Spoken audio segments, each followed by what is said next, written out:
ஆச்சி மசாலா. எந்த சமையலும் ருசி தேடும் ரகசியம். 20 ரூபாய்.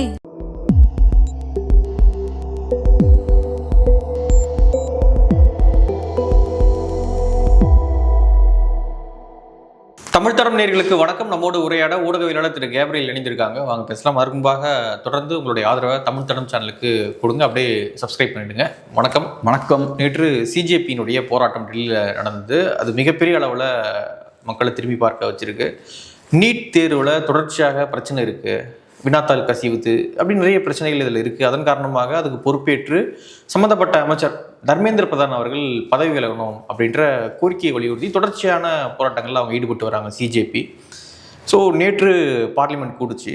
அதன் காரணமாக பார்லிமெண்ட்டை நோக்கி பேரணியாக போனாங்க. கிட்டத்தட்ட ஒரு 20,000 பேர். டெல்லின்றதே ஒரு சின்ன இடம், அதில் 20,000 பேர் கூடி ஒரு பேரணி போகிறாங்க அப்படின்னா அது பெரிய இஷ்யூ தான். ஸோ அப்படி பேரணி போகும்போது தடியடி நடக்குது, கண்ணீர் போய் கொண்டு வீசப்படுது. அந்த காட்சிகள்லாம் சமூக வலைதளங்களில் வைரல் ஆகுது. இது மிகப்பெரிய அளவில் இப்பொழுது பேசும் பொருளாக மாறி இருக்கு. இன்னும் அவங்க போராட்டத்தை நாங்கள் கைவிடுவோம் அப்படின்றத சொல்லலை. நிறைய இந்தியா முழுக்க நிறைய இடங்கள்லையும் அந்த அமைப்பு போராட்டம் பண்ணிட்டு இருக்காங்க அப்படின்ற செய்தியெல்லாம் பார்க்க முடியுது. ஸோ எப்படி பார்க்குறீங்க இந்த போராட்டம், அவங்க வைக்கக்கூடிய கோரிக்கை எப்படி பார்க்குறீங்க? இது பெரிய ஒரு டெவலப்மெண்ட். அவங்களோட போராட்டமும் நியாயமான போராட்டம் தான், அவங்களோட கோரிக்கைகளும் நியாயமான கோரிக்கை தான். டெல்லி மாதிரியான ஒரு பெரிய நகரத்தில் 20,000 பேர் திரண்டு பார்லமெண்ட்டை நோக்கி அவங்க மார்ச் பண்ணுறாங்கன்னா பெரிய விஷயம். இது நம்ம நாட்டில் இருக்கக்கூடிய நிறைய பிரச்சனைகளை காட்டுது. ஒரு முக்கியமான பிரச்சனைனா 20,000 பேர் இப்படி திரள்றாங்க. அதுவும் ஒரு இன்ஸ்டா பேஜ்லேருந்து ஆரம்பிக்குது. ஒரு இன்ஸ்டா பேஜாக அவங்க ஸ்டார்ட் பண்ணுறாங்க. லட்சக்கணக்கான பேர் அந்த இன்ஸ்டா பேஜை ஃபாலோ பண்ண ஆரம்பிக்கிறாங்க, மில்லியன்ஸில் ஃபாலோ பண்ணுறாங்க. அதுக்கப்புறம் பார்த்தா களத்தில் இறங்கி வேலை செய்ய ஆரம்பிக்கிறாங்க, நீட் இஷ்யூவை கையில் எடுக்கிறாங்க. அதுக்கப்புறம் ஒரு வேகம் கிடைக்குது. அந்த ஆக்டிவிஸ்ட் சோனம் வாங்சூ பார்த்தோம்னா அதுக்கப்புறம் உண்ணாவிரதம் இருக்கிறாரு, ஃபோர்ஸிபிளாக அவரை அப்ரூவப்படுத்துகிறாங்க. அதுக்கப்புறம் அங்கேருந்து அவங்க பார்லிமெண்ட்டை நோக்கி மார்ச் பண்ணுறாங்க. ஸோ ஸ்டெப் பை ஸ்டெப்பாக இந்த விஷயம் நடக்குது. இது எல்லாமே பார்த்தோம்னா ஒரு 2-3 மந்த்ஸில் வேகமாக நடக்குது. ஸோ இவ்வளோ வேகமாக நடக்குதுன்னா கிரவுண்டில் பெரிய கோபம் மக்கள் மத்தியில் இருக்குது. அன்எம்ப்ளாய்மெண்ட் அதிகமாக இருக்குது, இன்ஃப்ளேஷன் அதிகமாக இருக்குது. இந்த கோபத்தை பயன்படுத்துறதுக்கு எந்த கட்சியுமே இல்லை. ஸோ எந்த கட்சியும் நம்பாமல் இருக்கக்கூடிய கட்சிகளால் ஒரு பிரயோஜனமும் இல்லைன்னு யங்ஸ்டர்ஸ் தன்னிச்சையாக அவங்க களத்தில் இறங்கி அவங்க மார்ச் பண்ணுறாங்க. எந்த சப்போர்ட்டும் இல்லை, பொலிட்டிக்கல் சப்போர்ட்டும் இல்லை. இங்கே இருக்கக்கூடிய எதிர்கட்சிகள்லாம் வெட்கப்படணும். அவங்களுக்கு இங்கே இருக்கக்கூடிய கவர்மெண்ட் மேலே கோபம் இருக்குது, ஆட்சியாளர்கள் மேலே கோபம் இருக்குது, அநியாயம் நடந்திருக்குன்ற கோபம் இருக்குது. ஆனால் அந்த கோபத்தில் அவங்க இருக்கும்போது அவங்கள வழி நடத்துறதுக்கு, அவங்களை லீட் பண்ணுறதுக்கு எதிர்கட்சிகள் இல்லை. ஸோ அவங்க என்ன பண்ணுறாங்க, தனியாகவே அவங்க மார்ச் பண்ணுறாங்க. ஸோ எதிர்கட்சிகள்லாம் இருந்து என்ன பிரயோஜனம்? ஸோ இப்போ இந்த மக்கள் பார்த்தோம்னா 20,000க்கும் மேற்பட்டவர்கள் அவங்க மார்ச் பண்ணுறாங்க. ஏறக்குறைய 3,000 போலீஸ்காரங்க அவங்களை தடுத்து நிறுத்துறாங்க. அப்புறம் டியர் கேஸ் யூஸ் பண்ணுறாங்க, லத்தி சார்ஜ் பண்ணுறாங்க. சில இடங்களில் பார்த்தா போராட்டக்காரர்களும் எல்லையை மீறி சில நேரங்களில் பிஹேவ் பண்ணுறாங்க, போலீஸ்காரங்களை அட்டாக் பண்ணுறதா நடக்குது. அதே மாதிரி சில இடங்களில் பார்த்தோம்னா போலீஸ்காரங்களும் எல்லையை மீறி பிஹேவ் பண்ணுறாங்க. அவங்க நம்ம மக்கள் அப்படின்ற புரிதலே இல்லாமல் ரொம்ப வயலண்ட்டாக பிஹேவ் பண்ணுறாங்க. அந்த வீடியோஸ்லாம் பார்க்க முடியுது. நம்ம முக்கியமாக பார்க்க வேண்டியதுன்னா, இது என்னமோ சிஜேபி ஒரு நீட் சம்மந்தப்பட்ட இஷ்யூ அப்படின்னு பார்க்காம இந்தியாவில் ஃபண்டமெண்டலாக நிறைய பிரச்சனைகள் இருக்குன்றத பார்க்கணும். இப்போ ஃபண்டமெண்டலான பொருளாதாரத்திலே பிரச்சனை இருக்குன்னு நினைக்கிறேன். ஓகே, இந்த ஆன்டி இன்கம்பன்சி, பிஜேபிக்கு எதிரான ஒரு ஆன்டி இன்கம்பன்சி இருக்கு, பிஜேபிக்கு எதிரான ஆன்டி இன்கம்பன்சியும் கிரியேட் ஆகுது. களத்தில் நிறைய பிரச்சனைகளும் மக்களுக்கு இருக்கு. அன்றாட பிரச்சனைகள் நிறைய இன்க்ரீஸ் ஆகிருக்கு. இப்போ இன்ஃப்ளேஷன் அதிகமாகிருச்சு. நீங்கள் சொல்லலாம் அது காரணம் ஹொர்மோஸ் ஸ்ட்ரைட்டை மூடிட்டாங்க, போர் நடந்துட்டு இருக்குன்னுலாம் சொல்லலாம். ஆனால் சாதாரண சாமானிய மக்களுக்கு இன்னைக்கு சாப்பிடணும்னா, பைக்கை ஓட்டணும்னா, சாப்பாட்டை சமைக்கணும்னா எல்லாத்துக்குமே காசு அதிகமாகிட்டு இருக்கு. இந்தியா மாதிரியான ஒரு நாடு எடுத்துக்கிட்டோம்னா 50% மேற்பட்டவர்கள் இன்னமும் அவங்களோட வருமானம் இருக்குல்ல, அதில் பெரிய ஒரு பங்கை தங்குற வீட்டுக்கும் உண்ணக்கூடிய உணவுக்கும் செலவழிச்சிட்டு இருக்காங்க. ஸோ இதுதான் அவங்களோட மெயின் எக்ஸ்பென்ஸு. அப்போ ஏதோ ஒரு வகையில் அவங்களுக்கு அவங்க சம்பாதிக்கிறதுக்குள்ள சாப்பாடுக்கு தான் முக்கியமாக போயிட்டு இருக்கு. சாப்பாட்டுக்கும் அவங்களோட வீட்டுக்கும் தான் போயிட்டு இருக்கு. ஏதோ ஒரு சின்ன இடத்துல தங்கினாங்கன்னா அதுக்கும் தான் போய்கிட்டு இருக்கு. அப்படி இருக்கும்போது உணவு பொருட்களோட விலையெல்லாம் ஏறுதுன்னா எவ்வளோ பெரிய சிக்கல். ஃபுட் இன்ஃப்ளேஷன் இப்போ பெரிய லெவலில் இன்க்ரீஸ் ஆகிருக்கு இந்தியாவில். கிராமங்கள்லாம் பெரிய சிக்கல் அது ஏற்படுது. அப்புறம் நகரங்கள் எடுத்துக்கிட்டோம்னா அன்எம்ப்ளாய்மெண்ட் பெரிய லெவலில் இன்க்ரீஸ் ஆகிட்டு இருக்கு. இப்போ நான் சொல்கிறேன் பாருங்க, அன்எம்ப்ளாய்மெண்ட் 2023ல 3.2% இருக்குது, 2024ல 3.2% இருக்குது, 2025ல 3.2% இருக்குது, 2026ல 5.3 to 5.5% இன்க்ரீஸ் ஆயிருக்கு. ஸோ அன்எம்ப்ளாய்மெண்ட் பார்த்தோம்னா ஏறக்குறைய 2.5% இன்க்ரீஸ் ஆயிருக்கு, 2.25% இன்க்ரீஸ் ஆயிருக்கு.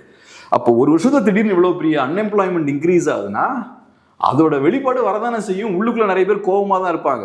அது போக நான் இன்னொன்று சொல்கிறேன் பாருங்க, அன்எம்ப்ளாய்மெண்ட் ஜென்ரலாக நம்ம அரௌண்ட் 5% இப்போ இருக்குன்னு சொன்னாலும், 5-5.5% இருக்குன்னு சொன்னாலும், அதில் குறிப்பாக யங்ஸ்டர்ஸ் மத்தியில் பெரிய லெவலில் அன்எம்ப்ளாய்மெண்ட் இருக்கு. அதுலேயும் பார்த்தா நகரங்களில் பெரிய லெவலில் அன்எம்ப்ளாய்மெண்ட் இருக்கு. ஸோ இப்போ புரியுதா டெல்லியில் ஏன் நடக்குதுன்னு? ஸோ இப்போ படித்த கிராஜுவேட்ஸ் இருப்பாங்கல்ல, யூனிவர்சிட்டியில் படித்த கிராஜுவேட்ஸ், படித்து வெளியே வரக்கூடியவங்க 40% பார்த்தோன்னா அன்எம்ப்ளாய்டாக இருக்காங்களாம். 30 இயர்ஸ்க்கு 25 இயர்ஸ்க்கு கீழே, 25 வயசுக்கு கீழே இருக்கக்கூடியவங்க 40% அன்எம்ப்ளாய்டாக இருக்காங்க. யூனிவர்சிட்டியில் படித்து வந்தவங்க 25 வயசுக்கு கீழே இருக்கக்கூடியவங்க 40% அன்எம்ப்ளாய்டாக இருக்காங்க. அதே போல் 30 வயசுக்கு கீழே உள்ளவங்க ஜென்ரலாக 18% அன்எம்ப்ளாய்டாக இருக்காங்களாம் நகரங்களில் நான் சொல்கிறது. ஸோ அப்போ பார்த்துக்கோங்க, இவ்வளவு சிச்சுவேஷன் மோசமாக இருக்குன்னா அஃப்கோர்ஸ் அவங்க வந்து போராட தான் செய்வாங்க. இப்போ சிச்சுவேஷன் இவ்வளோ மோசமாக இருக்குது, ரைட்டு, சிச்சுவேஷன் மோசமாக இருக்குன்னா கஷ்டப்பட்டு உழைக்கிறாங்க. இப்போ நம்ம வறுமையிலிருந்து மீண்டு வரணும், ஏதாவது ஒன்று செய்யணும் அப்படின்னா எல்லாருக்கும் தெரிஞ்சது என்ன, நம்ம எல்லாருக்கும் சொல்லிக் கொடுக்கப்பட்டது என்ன, நல்லா படிச்சீங்கன்னா நல்லா முன்னேறுவீங்க. ஸோ என்ன பண்ணுறாங்க, ரைட், நல்லா படிக்கணும், டாக்டர் ஆகணும், டாக்டர் ஆனதுக்கப்புறம் நம்ம வறுமையிலிருந்து மீண்டு வந்துடலாம் அப்படின்னு நினச்சி நீங்கள் படிக்கிறீங்க. வறுமையிலிருந்து டாக்டராகி மீண்டு வர்றது சாதாரண விஷயம் கிடையாது, டாக்டர் ஆகிறது சாதாரண விஷயம் கிடையாது. ஏன்னா இப்போ பார்த்தோம்னா 2.7 மில்லியன் ஸ்டூடெண்ட்ஸ் வந்து நீட் எக்ஸாம்ஸை எழுதுறாங்க. 2.27 மில்லியன், அப்போ 22-23 லட்சம் பேர் வந்து எழுதுறாங்க. எழுதுறதுல 1.25 லட்சம் பேர் தான் அவங்களுக்கு தான் மெடிக்கல் சீட் கிடைக்குது. வெறும் 1.25 லட்சம் பேருக்கு தான் மெடிக்கல் சீட் கிடைக்குது. ஸோ சாதாரண விஷயமே கிடையாது. கொஞ்சம் பேருக்கு தான், 20ல் ஒருத்தனுக்கு தான் மெடிக்கல் சீட் கிடைக்குது, ஏறக்குறைய 20ல் ஒருத்தனுக்கு தான் மெடிக்கல் சீட் கிடைக்குது. அப்போ இருந்தாலும் பரவாயில்லன்னு கஷ்டப்பட்டு அவன் படிக்கிறான். படித்ததுக்கப்புறம் பார்த்தா, எழுதினதுக்கப்புறம் பார்த்தா அங்கே முறைகேடு நடக்குது, கொஸ்டின் பேப்பர் லீக் ஆகுது. அப்போ எனக்கு இருக்கக்கூடிய ஒரே வழி இதுதான். அங்கேயும் பார்த்தா பணக்காரங்க அதுக்கேற்ற மாதிரி யூஸ் பண்ணுறாங்க, டம்மி கேண்டிடேட்டை உள்ள அனுப்புகிறாங்க, ஏகப்பட்ட முறைகேடுகள் நடக்குது, ஏகப்பட்ட கரப்ஷன் இருக்கு. அப்போ எனக்கு படித்து நான் மேலே வர முடியுன்ற நம்பிக்கையை இப்போ தகர்ந்து போகுது. இல்லை, நான் படித்தாலும் இப்போ முன்னேற முடியாது. அங்கேயும் பார்த்தா பணக்காரன் வந்து என்னை ஏமாத்திட்டு இருக்கான், நான் உட்காந்து வேடிக்கை தான் பார்க்கணும். அப்போ அவன் என்னதான் பண்ணுவான் அடுத்தது? ஸோ அதனால் இதெல்லாம் நான் சொல்கிறதுக்கான காரணம் என்னென்னா, மக்களுக்கு பெரிய கோபம் இருக்குது. இது ஏதோ அந்நிய நாட்டு சதி, அந்நிய நாட்டு சதி, இந்த கதையெல்லாம் இருக்கட்டும், இந்த பிரச்சனைகள்லாம் இருக்குல்ல, இந்த பிரச்சனைகள்லாம் இருக்குது, இவ்வளோ பெரிய பிரச்சனை இருக்குது. NEET exam question papers leak ஆகிருக்கு. அதுக்கப்புறம் பார்த்தோன்னா ஏறக்குறைய 12 ஸ்டூடெண்ட்ஸ் சர்க்குலர் பண்ணியிருக்காங்க. தமிழ்நாடு உட்பட இந்தியா முழுக்க 12 ஸ்டூடெண்ட்ஸ் சர்க்குலர் பண்ணியிருக்காங்க. எதனால? உங்களோட கையாளகத்தனத்தால் 12 பேர் சர்க்குலர் பண்ணியிருக்காங்க. யார் இதுக்கு பொறுப்பு எடுத்திருக்கா? தர்மேந்திர பிரதான் அஃப்கோர்ஸ் அவர் வாயளவில் சொல்கிறாரு, இது பெரிய தவறு நடந்து போச்சு, அந்த மாதிரி ஒரு பொறுப்பு இருக்கிறார். ஆனால் பதவியை ரிசைன் பண்ணணும்ல. இவர் லால் பகதூர் சாஸ்திரி நம்ம எல்லாருக்கும் தெரியும், ட்ரெயின் ஆக்சிடென்ட் நடந்ததுக்கப்புறம் அவர் என்ன பண்ணுறாரு, அவரோட பதவியை அவர் ரிசைன் பண்ணுறாரு. கிருஷ்ணமாச்சாரி அவர் ஃபினான்ஸ் மினிஸ்டர், முத்ரா ஸ்கேண்டில் பெரிய லெவலில் வெடிக்குது. இந்தியாவுக்கு ஃப்ரீடம் கிடைச்சதுக்கப்புறம் அதுதான் பிக்கஸ்ட் ஸ்கேண்டில். அவரும் பார்த்தோம்னா அவர் மேலே டைரெக்டாக குற்றச்சாட்டு வைக்கப்படலை. பெரிய ஸ்கேண்டில் நடந்தது எல்லாம் ரைட்டு, டைரெக்டாக அந்த குற்றச்சாட்டோட அவர் கனெக்ட் பண்ணப்படலை. பட் இருந்தாலும் அவர் ரிசைன் பண்ணுறாரு. ஏன்னா அந்த பதவிக்கு இருக்கக்கூடிய மரியாதையை நம்ம பாதுகாக்கணும். நீங்கள் தப்பு பண்ணலனாலும், டைரெக்டாக நீங்கள் அந்த தவறில் இன்வால்வ் ஆகலனாலும், உங்கள் கண்ட்ரோல் இருக்கக்கூடிய ஒரு துறையில் தப்பு நடந்திருக்கு. அப்போ அது உங்களோட தோல்வியை தான் காட்டுது. அப்போ நீங்கள் அதுக்கு பொறுப்பேற்கணும், ரிசைன் பண்ணணும். ஸோ நியாயமான கோரிக்கைன்னு அதனால தான் சொல்கிறேன். அவங்க நியாயமான கோரிக்கையை தான் வைக்கிறாங்க, ரிசைன் பண்ணணும் தர்மேந்திர பிரதான். பட் இங்கே நமக்கு அந்த கல்ச்சரே கிடையாது. நார்வேல ஒரு எக்ஸாம்பிள் சொல்கிறேன். நார்வேல சாண்ட்ரா அப்படின்ற ஒரு எஜுகேஷன் மினிஸ்டர் இருந்தாங்க. 2024 ஒரு பெரிய ஒரு ஸ்கேண்டில் வெடிச்சுது. அவங்க வந்து ஒரு 10 இயர்ஸ் 15 இயர்ஸ்க்கு முன்னாடி ஒரு தீசிஸ் ஒன்று சப்மிட் பண்ணுறாங்க.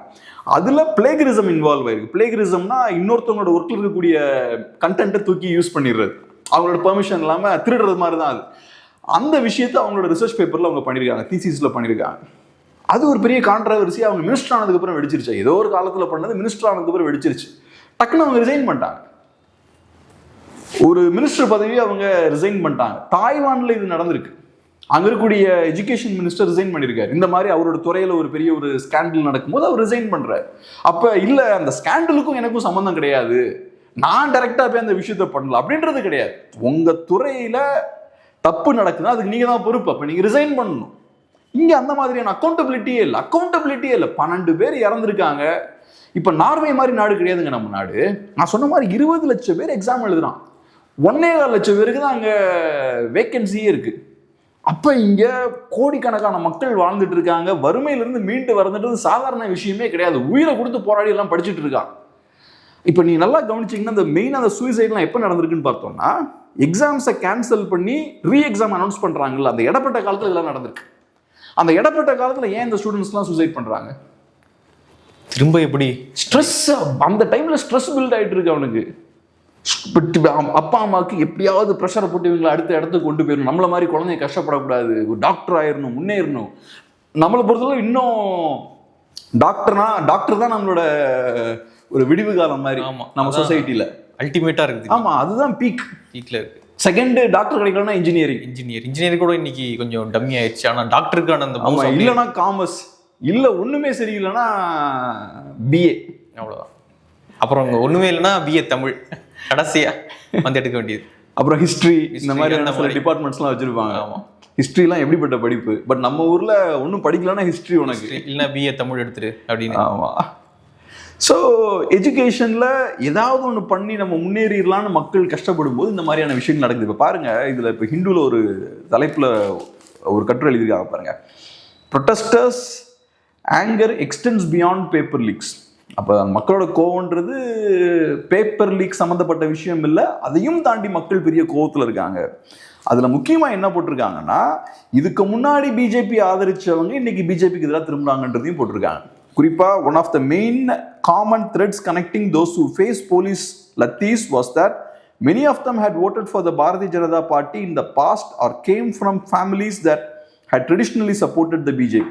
இதுக்கு முன்னாடி ட்ரெடிஷ்னலாக பாஜகவை சப்போர்ட் பண்ணக்கூடிய குடும்பங்கள்லேருந்து வந்தவங்க லத்தி சார்ஜுக்கு உட்படுத்தப்பட்டிருக்காங்க. இந்த போலீஸ் தாக்குதலால் அவங்க பாதிக்கப்பட்டிருக்காங்க. ஸோ இவங்கெல்லாம் ஒரு காலத்தில் பாஜகவுக்கு ஓட்டு போட்டவங்க, இல்லாட்டி அவங்க ஃபேமிலிஸ்லாம் பாஜக சப்போர்ட்டர்ஸ் அப்படின்ற விஷயத்த சொல்லியிருக்காங்க. அது போக 50-year-old Kavita Verma had joined the protest.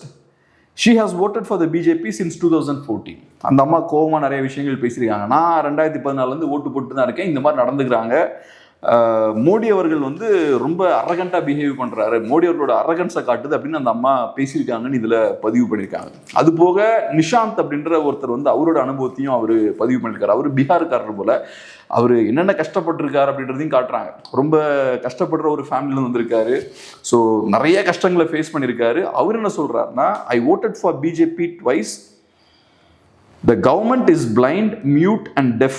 It can't see the protest, it can't hear our complaints and it can't speak a word about all of this அப்படின்னு அவரும் சொல்றார். ஸோ இப்போ இந்த கோபம் யாருக்கு அதிகமாக வருதுன்னு பார்த்தா, பிஜேபிக்கு இதுக்கு முன்னாடி ஓட்டு போட்டவங்க, பிஜேபி இதுக்கு முன்னாடி ஆதரிச்சவங்களுக்கு இந்த கோபம் வருது.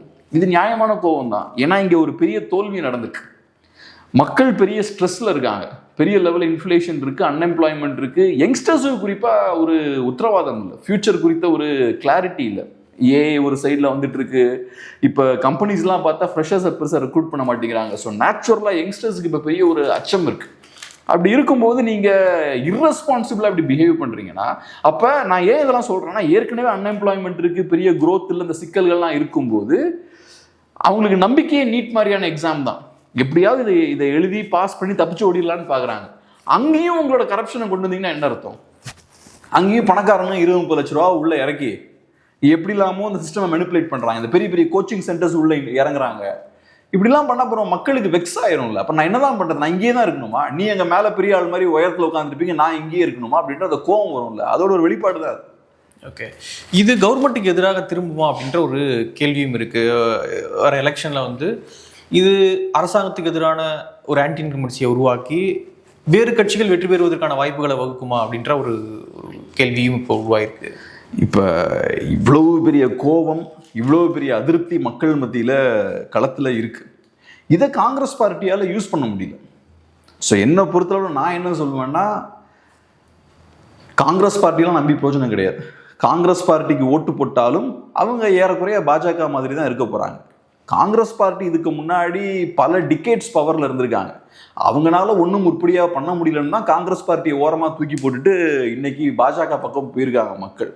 ஸோ திரும்பவும் காங்கிரஸ் பார்ட்டி எந்த அளவுக்கு ஒரு சொல்யூஷனாக இருக்குன்னு எனக்கு தெரியல. திரும்ப நாடு பின்னாடி போகக்கூடாது. ஆமாம், நேச்சுரலாக நீங்களே பாருங்களேன், காங்கிரஸ் பார்ட்டிக்கு என்ன இருக்குது? இப்போ இந்த மக்களை லீட் பண்ண கூட அவங்களுக்கு முடியலையே. அவங்க இருக்கக்கூடிய லீடர்ஸுக்கு அந்த கரிஸ்மா இல்லையே. சரி, நீங்கள் இதெல்லாம் ஸ்டார்ட் பண்ணது நீங்களாக தான் இருந்திருக்கணும்.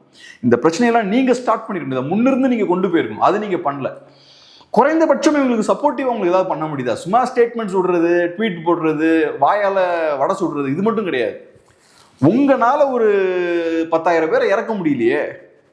நீங்கள இந்த வேலையை பார்த்துருக்கணும். அந்த ஸ்டூடெண்ட்ஸை நீங்கள இன்ஸ்பயர் பண்ணிருக்கணும். அந்த காலத்தில் காங்கிரஸ் அப்படிதான் இருந்தாங்க. இன்னைக்கு ஒரு ஃபேமிலி பொலிட்டிக்ஸ் இருக்கக்கூடிய ஒரு கட்சி, ஒரு குடும்ப கண்ட்ரோல்ல அந்த கட்சி இருக்கு. அதை தாண்டி யாரும் அந்த கட்சியை எதுவும் பண்ண முடியாது. காங்கிரஸ் மீது மக்களுக்கு பெரிய நம்பிக்கையும் கிடையாது. ஒரு நம்பிக்கையும் கிடையாது. நம்பிக்கை இல்லாததான் அவன் தனியா போறான். தனியா ஒரு பார்ட்டி வருது. டெல்லியில இருந்துகிட்டு ஆம் ஆத்மியை நம்பாம, காங்கிரஸை நம்பாம தனியா போறாங்கன்னா இவங்க மேல நம்பிக்கையே இல்லைன்னு தான் அர்த்தம். ஸோ அப்படி இருக்கும்போது அஃப்கோர்ஸ் பிஜேபி மேல பெரிய கோபம் இருக்கு. ஆனால் மேபி அது வரக்கூடிய தேர்தலில் மேபி இந்தியா அலையன்ஸுக்கு சாதகமாக கூட அமையலாம், எனக்கு தெரியல. ஆனால் என்னோட தீர்க்கமான நம்பிக்கை என்னன்னா, காங்கிரஸ் பார்ட்டி ஒரு சொல்யூஷன் கிடையாது. இன்ஃபேக்ட் நிறைய நேரங்களில் காங்கிரஸ் பார்ட்டி தான் பிரச்சனை. இன்னைக்கு தமிழ்நாட்டில் அவங்க பண்ணக்கூடிய அரசியல்லாம் பார்த்தா ரொம்ப ரொம்ப அருவருப்பாக இருக்கு. இதுக்கு முன்னாடி திமுகவை எப்படிலாம் அவங்க கொண்டாடிட்டு இருந்தாங்க, இன்னைக்கு தாவேக்காவை எப்படிலாம் கொண்டாடிட்டு இருக்காங்க, மேகதாது பிரச்சனையில அவங்க என்னெல்லாம் பண்ணிட்டு இருக்காங்க. இந்த மாதிரியான அரசியல் தான் இந்தியா முழுக்க எல்லா ஸ்டேட்ஸ்லையும் பண்ணிட்டு இருக்காங்க. இதுக்கு முன்னாடியும் அவங்க இந்த மாதிரியான அரசியல் தான் பண்ணியிருக்காங்க. இப்படிப்பட்ட ஒரு கட்சிக்கிட்ட திரும்ப இந்தியா போகிறது நல்லதில்லை. என்னை பொறுத்தளவு தமிழ்நாட்டிலலாம் வந்து கம்ப்ளீட்டாக காங்கிரஸ் பார்ட்டி அப்புறப்படுத்தப்படணும். காங்கிரஸ் பார்ட்டியும் சரி, பிஜேபியும் சரி, இந்த 2 நேஷனல் பார்ட்டிஸுக்கும் இங்கே இடமே இருக்கக்கூடாதுன்றதான் என்னோட வியூ. மற்ற ஸ்டேட்ஸில் நம்ம பண்ணிட்டு போகிறாங்க. ஆனால் இவங்களை நம்பிலாம் ஒரு பிரயோஜனமும் கிடையாது.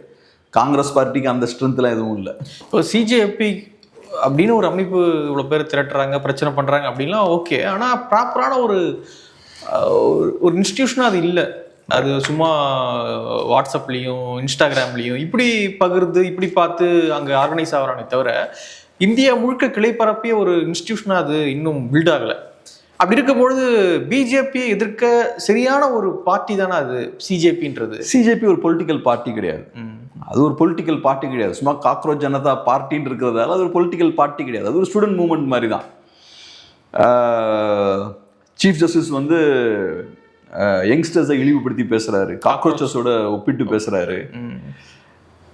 அதை ஒரு இஷ்யூவா கையில் எடுத்து ஆமாம் நாங்கள் காக்ரோச் தான் அப்படின்ற மாதிரி இந்த மூமெண்ட்டை கொண்டு போகிறாங்க. இது ஒரு சீரியஸான மூமெண்ட் கிடையாது. சீரியஸான மூமெண்ட்னா எந்த ஆங்கிளில் சொல்கிறேன்னா, ஒரு பொலிட்டிக்கலாக இது பெரிய நாட்டை அடுத்த கட்டத்துக்கு கொண்டு போகக்கூடிய ஒரு மூமெண்ட் இது கிடையாது. இந்த மூமெண்ட்ல நிறைய பிரச்சனைகள் இருக்கு. அரசியல் மாற்றத்தை சிஜேபி மாதிரியான அமைப்புகளால கண்டிப்பாக ஏற்படுத்த முடியாது. இப்போ தாவேக்கா டக்குன்னு பவரை கேப்சர் பண்ணிட்டாங்க. ஒரு 2 இயர்ஸ் தான் அந்த கட்சியை ஆரம்பிக்கிறாங்க, பட்டுன்னு பவரை கேப்சர் பண்ணிட்டாங்க. நான் அது விஜய் அவர்களோட ஸ்டார் பவரால் மட்டுமே அது நடந்ததாக நான் பார்க்கல. அதை தாண்டி அங்கே நிறைய பிரச்சனைகள் இருக்கு. மக்கள் அந்த பிரச்சனைக்கு தீர்வு வேணும்னு நினைக்கிறாங்க. விஜய் ஏதோ செய்வார் அப்படின்ற நம்பிக்கையிலையும் அந்த இடத்துக்கு போறாங்க. இங்கேயுமே அதான் சொல்றேன். இப்ப தாவேக்கா பவருக்கு வந்ததால என்ன நடந்திருக்குன்னு கேட்டீங்கன்னா, ஒரு டிஸ்ட்ரப்ஷன் நடந்திருக்கு, ஒரு குழப்பம் ஏற்பட்டிருக்கு. இங்க இதுக்கு முன்னாடி அதிகாரத்துல இருந்தவங்க நம்மளை யாரும் எதுவும் பண்ண முடியாது, நம்ம கையில தான் ஃபுல் அதிகாரம் இருக்கு, நம்ம தான் எப்பவுமே ஆட்சி பண்ணுவோன்ற திமிர்ல இருந்தாங்க.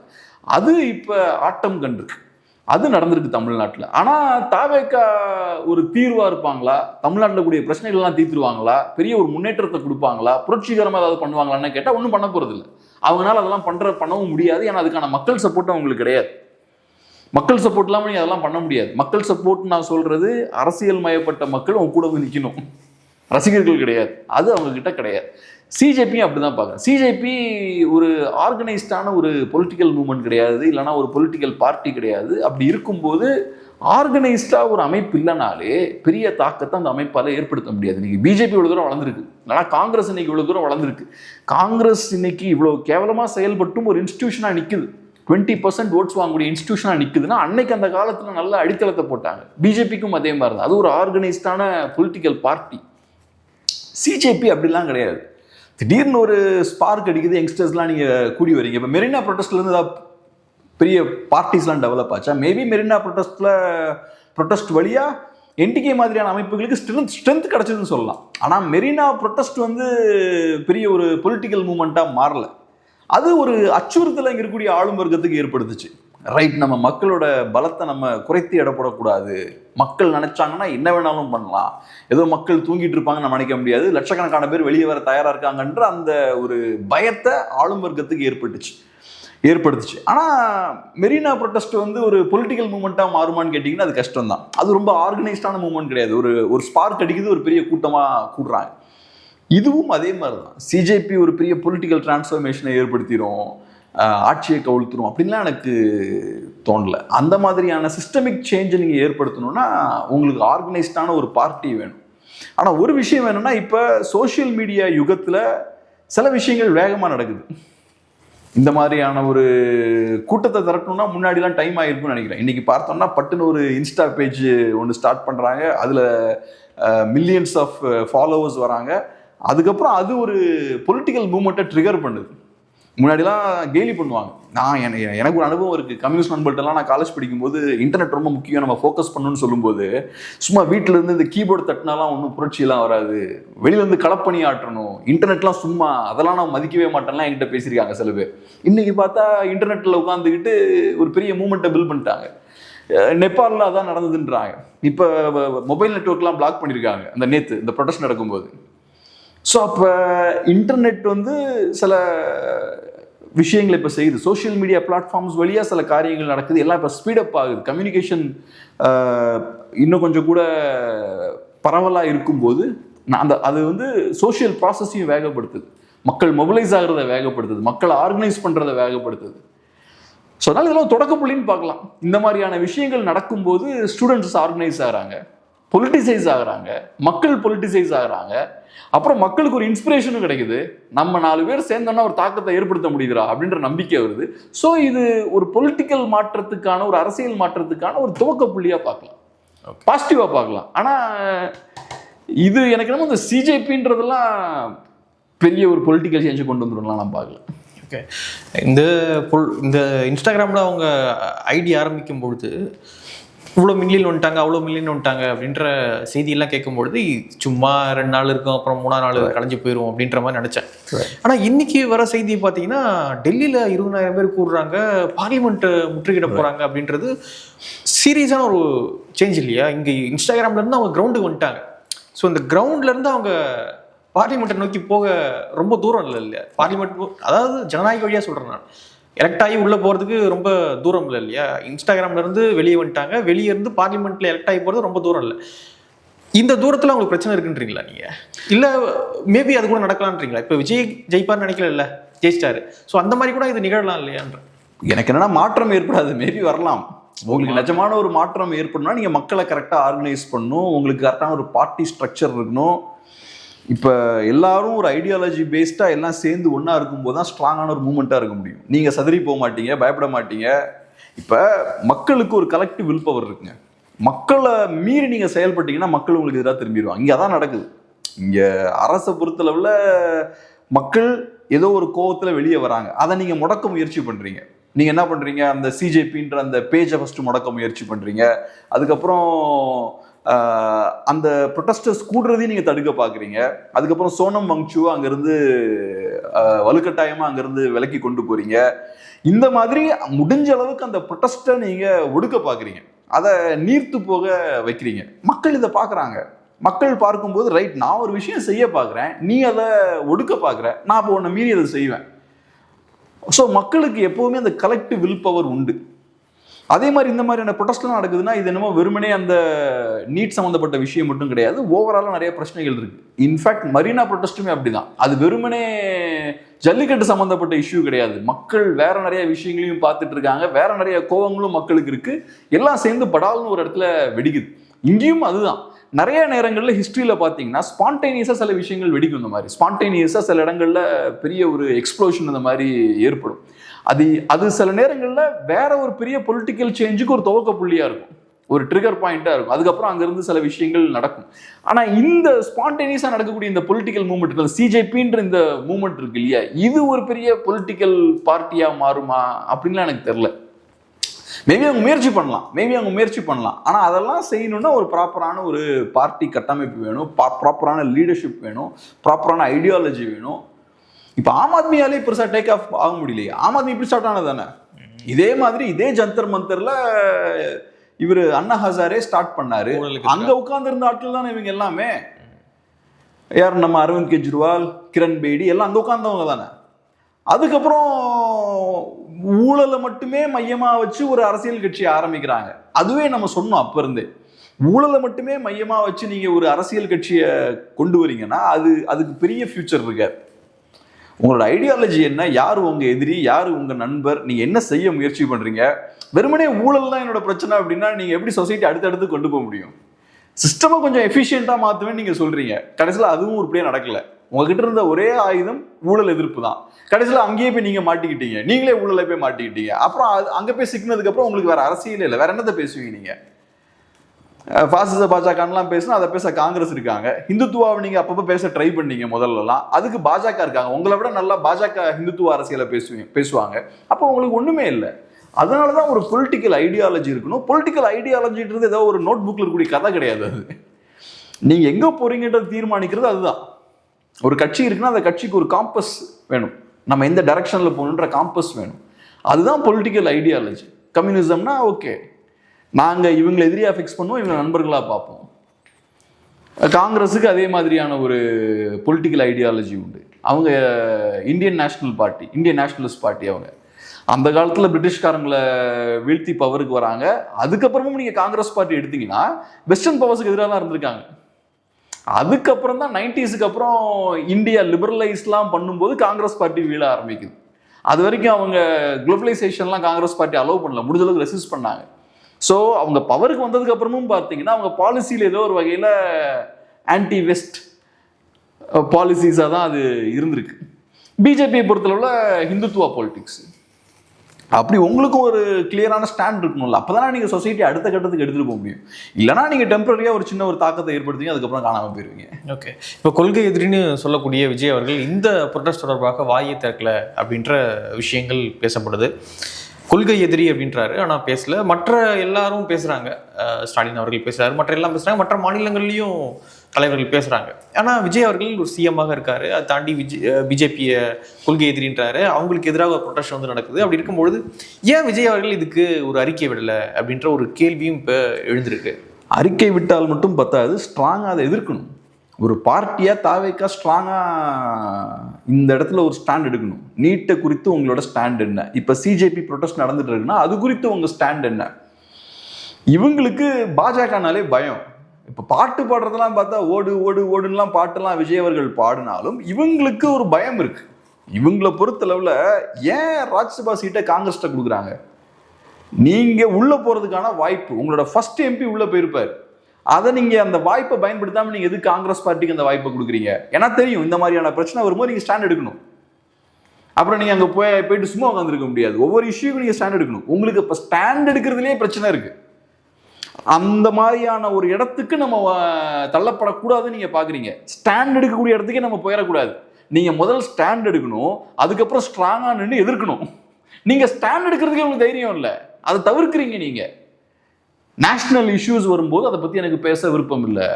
எனக்கு லோக்கலில் என்னன்னாலும் திமுகவை நான் எதிர்ப்பேன்.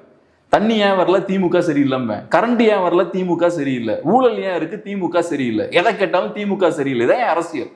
இதெல்லாமே நிர்வாகம் சார்ந்த பிரச்சனைகளை நான் கேட்டாலும் அரசியல் ரீதியான பதில் நீங்கள் கொடுப்பீங்க. எல்லாத்துக்கும் காரணம் திமுக தான். உங்களுக்கு இதை தவிர வேறு எதுவுமே தெரியாது. உங்கள் அரசியல் இவ்வளோதான். நீங்கள் என்ன நினைக்கிறீங்க, இதுக்குள்ளேயே நம்ம ஒளிஞ்சுக்கலான்னு பார்க்குறீங்க. இதை தாண்டி வெளியே போனால் பிரச்சனை. ஏன்னா இந்த கட்சியை பொறுத்தளவில் சும்மா வெறும் வார்த்தைகள் மட்டும்தான். இவங்க ஒன்றும் பெரிய பொலிட்டிக்கல் மூவ்மெண்ட்லாம் நடத்தி வரல. திமுக ஒரு பொலிட்டிக்கல் மூவ்மெண்ட்டோட ப்ராடக்ட். திராவிடியன் மூவ்மெண்ட்டுக்கு ஒரு பெரிய ஹிஸ்டரி இருக்கு. அந்த திராவிடியன் மூவ்மெண்ட்டோட ஒரு ப்ராடக்ட் தான் திமுக. திமுகல இருந்து வந்த ப்ராடக்ட் வந்து அதிமுக. ஸோ அதிமுகவுக்கும் அந்த ட்ரெடிஷன் உண்டு. திராவிடியன் மூவ்மெண்ட்ல எம்ஜிஆர் அவர்களுக்கும் ஒரு பங்கு உண்டு. அதிமுக இருந்த நிறைய முக்கியமான தலைவர்களுக்கும் அதுல ஒரு பங்கு உண்டு. ஆனா இந்த கட்சி எடுத்துக்கிட்டோம்னா ஒரு ட்ரெடிஷனும் கிடையாது. இவங்க பொலிட்டிக்கலா என்ன பண்ணிருக்காங்க இது வரைக்கும்? ஸோ அப்போ இவங்களுக்கு எந்த பொலிட்டிக்கல் மூமெண்ட்டை லீட் பண்ணுறதுக்கோ ஒரு பொலிட்டிக்கல் ஆக்டிவிட்டியில் ஈடுபடுறதுக்கோ சக்தி கிடையாது. அப்படி இருக்கும்போது நீங்கள் போய் பாஜக கிட்டலாம் போய் முட்டினீங்கன்னா சிக்கல். தெரிஞ்சுட்டு தான் கம்முன்னு இருக்கார். அதனால இருக்கிற இடத்துல அமைதியாக இருக்கிறது பெட்டர்னு அவங்களுக்கு தெரியும். இங்கே நான் அசம்பிளி கதவெல்லாம் மூடிடுவேன்னு சொல்கிறது, ஓடு ஓடு ஓடுன்னு பாட்டு போடுறது, அது இதுன்னு பயங்கரமாக பேசுறது. ஆனால் நிஜமான இஷ்யூஸ் வரும்போது பேசுறது கிடையாது. இப்போ நீட்டு முறைகேடால தமிழ்நாட்டுக்கும் பாதிப்பு இருக்குது. தமிழ்நாடு ஸ்டூடெண்ட்ஸும் சூசைட் பண்ணியிருக்காங்க. சாதாரண விஷயமே இல்லையே. அன்னைக்கு அதை அவ்வளோ தூரத்துக்கு பெருசாக எடுத்து இஷ்யூ ஆக்குனீங்க. திமுக அதை பண்ணாங்க அந்த காலத்தில். அதுக்கப்புறம் இப்போ திமுகவும் பெருசாக அதை கையில் எடுக்கல. நான் சொல்றது பெருசாக கையில் எடுக்கல. அப்போ அதிமுக ஆட்சி காலகட்டத்தில் திமுக அதை கையில் எடுத்த அளவுக்கு இப்போ எடுக்கல. ஏன் எடுக்கல? எடுக்க முடியாது அவங்களால.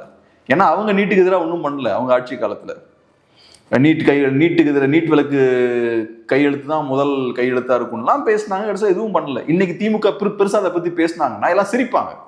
அதனால திமுக இப்போ அமைதியாக இருக்காங்க. ஆனால் நீங்கள் ஏன் அமைதியாக இருக்கீங்க? ஸோ உங்களை கேட்கறதுக்கு ஆள் இல்லை, நீங்களும் அமைதியாக இருக்கீங்க. எதுக்கு நம்ம போய் ரிஸ்க் எடுக்கணும்? ஸ்டூடெண்ட்ஸ் தானே சாகுறாங்க, நமக்கு என்ன வந்தது? தமிழ்நாட்டு மக்கள் தானே பாதிக்கப்படுறாங்க, ஸ்டூடெண்ட்ஸ் தானே பாதிக்கப்படுறாங்க. நமக்கு ஓட்டு வேணும். ஓட்டு வேணும்னா என்ன பண்ணணும்?